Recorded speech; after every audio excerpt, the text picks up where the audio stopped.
মনে হচ্ছে যেন আমি মহারাজা থালি খাচ্ছি। কেন বলো তো এরকম মনে হওয়ার কারণটা? এই যে চারিদিকে দেখছো না সবুজ আর সবুজ, এইগুলো দেখে কত ভালো লাগে মনটা, জানো তো। কারণ আমি উত্তরবঙ্গের মেয়ে, আমি দক্ষিণবঙ্গে বিয়ে হয়ে এসেছি। আর যাই হোক, যখন আসি না আমার শ্বশুরবাড়িটায় পুরো পাথর আর পাথর চারিদিকে। আর এখানে প্রচুর মানে খরাপ্রবণ এলাকা, তো এখানে প্রচুর রোদের তাপ, সেটা আমি সহ্য করতে পারতাম না।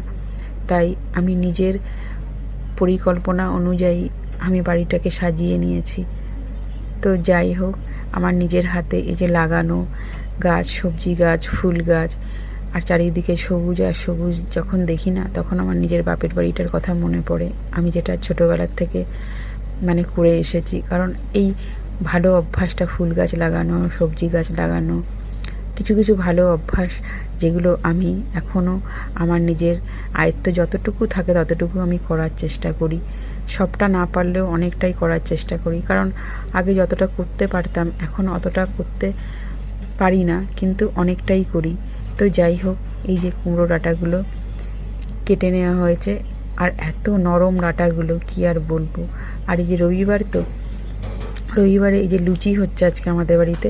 আমি আমার পছন্দের খাবারের সঙ্গে বলেছি না যে কম্প্রোমাইজ করি না আমি কখনো, তাই আমি লুচি খাবো, কিন্তু আমি পরিমাণেই খাই, কারণ 4টার বেশি লুচি আমি কখনোই খাই না। আর এই যে কারি পাতাও তুলে নিয়ে এসেছি, যেহেতু কারি পাতা তুলে নিয়ে এসেছি, যেহেতু এটা খুব স্বাস্থ্যকর, তাই আমি ভেজে ভেজে নিয়েছি আর কি।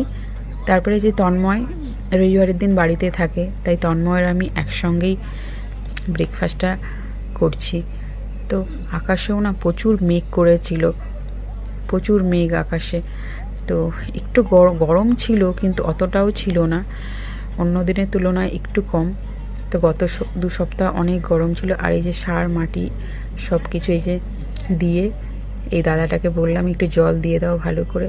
তো দাদাটা বলছে না বৃষ্টি হবে। আমি বৃষ্টি হবেই কি না সেটা পরের কথা, কিন্তু জলটা তুমি দিয়েই দাও। আর এই যে ডিম ভাজা মানে ডিমের অমলেট, পুঁই চচ্চড়ি মানে সর্ষে বাটা দিয়ে করা, আর এই যে কুমড়ো ডাঁটাটা যে তুলেছিলাম সেই ডাঁটাটা দিয়ে পোস্ত দিয়ে তরকারি, আর এই যে কুমড়ো বড়া আর পোস্ত বাটা, কাঁচা লঙ্কা, সর্ষের তেল দিয়ে, আর এই যে গাছের বেগুন, করলা।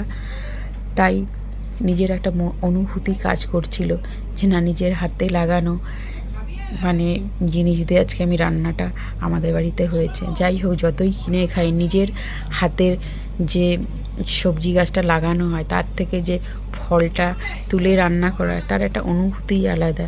তাই তোমাদের সঙ্গে